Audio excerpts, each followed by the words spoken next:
सत्ता की नहीं है, मेरी लड़ाई यह है कि लीडरशिप बने ताकि कोई आपके इंसाफ की लड़ाई लड़े।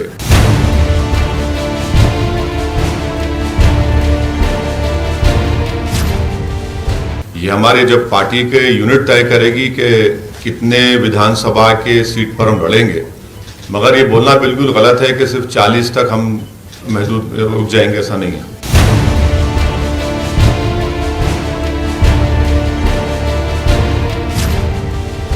अब कांग्रेस पार्टी ऐसे काम करेगी तो फिर यकीनन वो तो सत्ता से हाथ धोएगी ना। अभी जो हालात है राजस्थान में कांग्रेस पार्टी को आप बेहतर जानते हैं। अब इस तरह का इल्जाम लगा रहे हैं तो मैं भी पूछ सकता हूं कि भाई आपको कोई राजस्थान से नहीं मिला जिसको आप राज्यसभा में एमपी बना सकते थे? राजस्थान में 1.5 साल बाद यानी कि 2023 का वो वक्त है जब चुनाव होने हैं। एक तरफ कांग्रेस फिर वापसी करना चाहती है तो दूसरी ओर बीजेपी की कोशिश सत्ता में वापसी है। लेकिन दोनों ही पार्टियों की मुश्किलें बढ़ाने के लिए ओवैसी ने राजस्थान में एंट्री ले ली है। विधानसभा चुनाव में AIMIM पार्टी भी अब ताल ठोकने वाली है। ओवैसी ने पार्टी की राजस्थान में कोर कमेटी बना दी है जो जुलाई तक राजस्थान के हालातों पर रिपोर्ट तैयार करेगी, समस्या सुनेगी, प्रोग्राम भी किए जाएंगे। और ओवैसी ने कहा कि इन प्रोग्रामों में मैं खुद शामिल होऊंगा, मजबूत भी करेंगे और मैं भी उन प्रोग्राम्स में शिरकत करूंगा, आऊंगा और जहां कहीं भी हमारी जनसभा होगी या जनता से मुलाकात होगी, जिम्मेदारों से मुलाकात होगी, मैं आऊंगा। तो हमारी पूरी कोशिश है कि ये जुलाई एंड तक ये चलेगा। ओवैसी की कमेटी में 6 लोगों को चुना गया है जो राजस्थान के हालातों पर चर्चा करेंगे, प्रोग्राम करेंगे। इनमें से एक नाम जावेद अली खान का है जो फतेहपुर से चुनाव लड़ सकते हैं। हमने तय किया कि कोर कमेटी बनाएंगे जिसमें 6 लोग रहेंगे और उस कोर कमेटी के कन्वीनर होंगे जमील खान साहब जो मेरे दाईं जानिब बैठे हैं। उनके साथ होंगे जावेद अली साहब, इमरान भाई साहब, मुजाहिद नकवी साहब, काशिफ भाई साहब और नौशाबा परवीन साहिबा। तो ये फैसला अहम फैसला लिया गया है।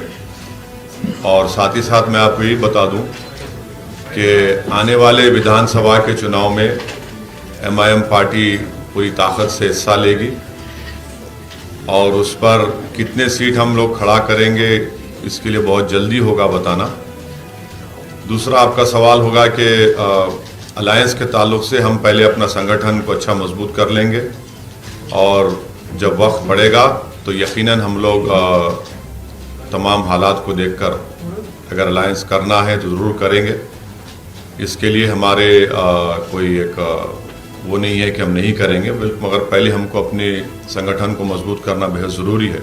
एडवोकेट जावेद अली खान ओवैसी की कोर कमेटी का हिस्सा है और उन्होंने 2023 की तैयारी शुरू भी कर दी है। अस्सलाम वालेकुम दोस्तों, मैं एडवोकेट जावेद अली खान और AIMIM पार्टी राजस्थान के कोर कमेटी का मेंबर।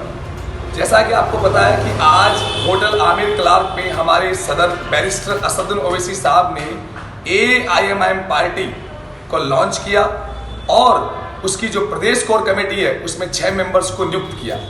उस मेंबर्स में मैं एक मेंबर हूँ और पार्टी की तरफ से मैं प्राधिकृत तौर पे स्टेटमेंट देना चाहता हूँ कि हमारे असद साहब का भी ये बात रखी थी उन्होंने कल मीडिया के सामने कि हमारी पार्टी अगले 2 महीने के अंदर राजस्थान के समस्त जो इलाके हैं, विधानसभा क्षेत्र हैं, उनके अंदर हमारी पार्टी जाएगी और हमारी पार्टी गरीब, मजलूम, शोषित, अल्पसंख्यक, आदिवासी सबकी आवाज़ बनेगी। इंशाल्लाह मुझे पूरा विश्वास है कि आने वाले समय में 2023 के चुनाव में हमारी पार्टी पुरजोर तरीके से समाज को साथ लेते हुए इलेक्शन लड़ेगी और मुझे पूरा विश्वास है राजस्थान में तीसरे फ्रंट के तौर पे मजबूती से हमारी पार्टी दावा पेश करेगी। जैसा कि सदर साहब ने कहा, कल सदर असद साहब ने कहा कि हमारी पार्टी जो अन्य पार्टियां हैं अगर वो हमसे किसी प्रकार का हमसे गठबंधन करना चाहते हैं तो स्वतंत्र रूप से तैयार है, हम गठबंधन नहीं करेंगे उनसे।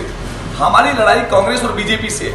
इन्होंने देश में, आप राजस्थान की स्पेशल प्रेफरेंस पे बात कर लीजिए, राजस्थान में आए 5 साल कांग्रेस बीजेपी, जनता त्रस्त है, जनता चाहती है कि तीसरा विकल्प आए।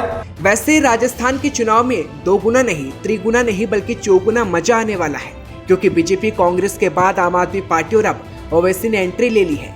ओवैसी 2 महीने में जयपुर का 2 बार दौरा भी कर चुके हैं और 2023 का चुनाव ओवैसी लड़ेंगे इस बात का ऐलान भी कर चुके हैं। लेकिन कितनी सीटों पर होगा ये फिलहाल सामने आना जरूरी है। वैसे राजस्थान में अगर बात की जाए तो 9% मुस्लिम वोटर्स है।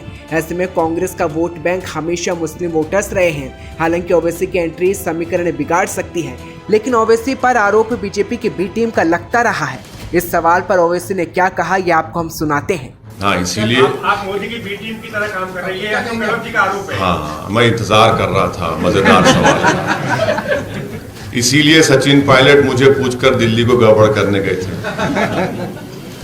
इसीलिए हार्दिक पटेल जो हमारे एक दोस्त हैं जिनके सर पे बाल नहीं है, वो मुझे और हार्दिक पटेल को बिठाकर मुझे टोंग की कलाकंद खिलाए, हार्दिक को गुलाब जामुन खिलाए। अब कांग्रेस पार्टी ऐसे काम करेगी तो फिर यकीनन वो तो सत्ता से हाथ धोएगी ना।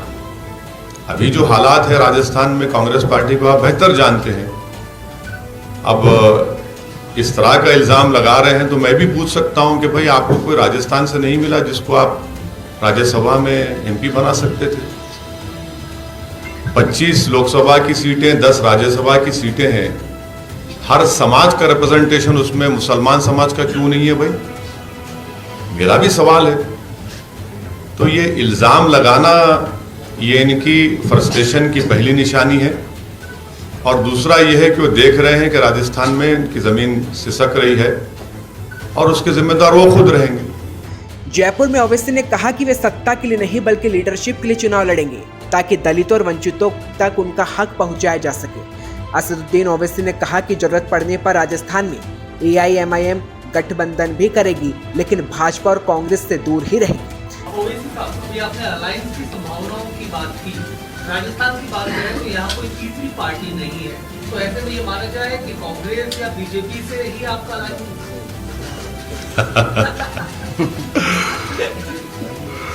नहीं, ऐसा तो कुछ नहीं है। ये एक सिक्के के 2 रुख है। तो इनसे कभी अलायंस नहीं होगा इंशाअल्लाह ताला, ना कांग्रेस से होगा ना बीजेपी से होगा। वैसे ओवैसी की एंट्री चुनाव को जितना दिलचस्प बनाने वाली है उतनी ही घमासान मचाने वाला भी है। टेंशन बीजेपी और कांग्रेस दोनों खेमों में ही बढ़ेगी, क्योंकि राजस्थान में एंट्री आप पार्टी के बाद ओवैसी ने मारी है। अब देखना होगा कि ओवैसी कितना कामयाब हो पाते हैं, लेकिन एक चुनौती ओवैसी के सामने हमेशा ही रहने वाली है कि वह कैसे विश्वास पैदा कर पाएंगे कि वह बीजेपी की बी टीम नहीं है।